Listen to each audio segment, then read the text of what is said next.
this is the process of creating my abstract landscape. It's 52 by 90. And I like to work on the floor as usual because the paint flow a little bit better. I use a lot of medium, so it's thin the paint a little bit, not super thin, but it's not dragging at all. So that's why I like it on the floor versus on the wall. If I put on the wall, it's going to be a lot of dripping. So this one has more splatter, and it's faster working this way. Not good for the back, but it is for now. My back is still okay with it, although it gets sore, but it is what it is. I like it so far. So the abstract landscape, it's really inspired by my travel up and down the West Coast, and also inspired by the pit stop that I do in between, travel. So lunchtime and snack time, things like that. So I try to bring those in here, not literally, but more about just the fun of it. So yeah, I usually start with thinking about not a lot of planning. It's more like, where's the horizon line? Is the horizon line lower or higher? Never in the middle, but usually 1/3, 2/3 type of composition. So this one is more on the lower side.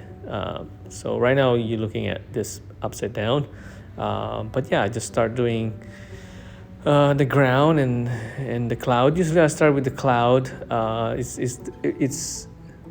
It's easier to manage. I think the cloud is just moving paint around. It really is not a lot of planning. That's why I like about it.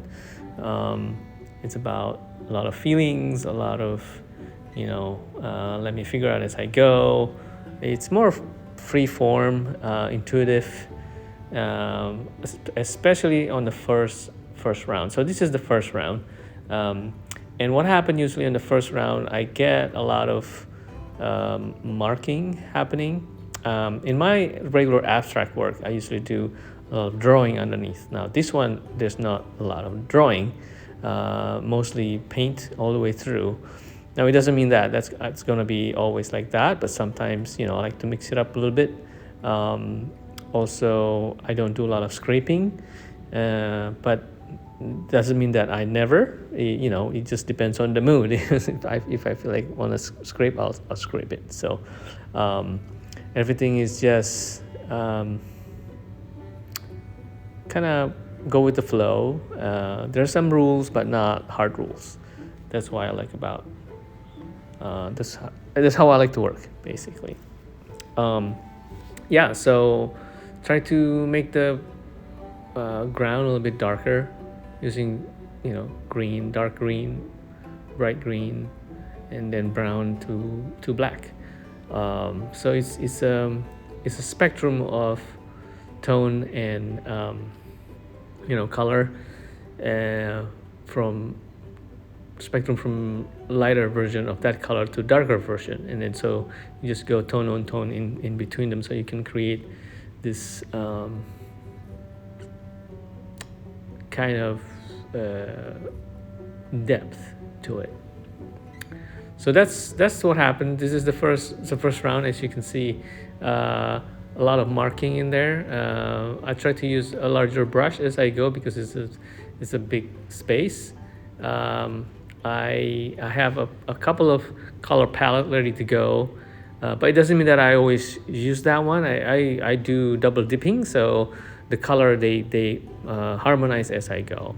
So this one is the second or third session, so a little bit different color wise. It turned into more of a kind of reddish kind of brown color, and yeah, and then I just move things around and edit them, and I kind of like it so far. So it is what we have right now, and and then and see if I'll redo some of these or not, or this is it, so you never know. That's the fun part about making art this way. So hopefully this is helpful for you. If you have any questions, let me know. Thanks. Bye.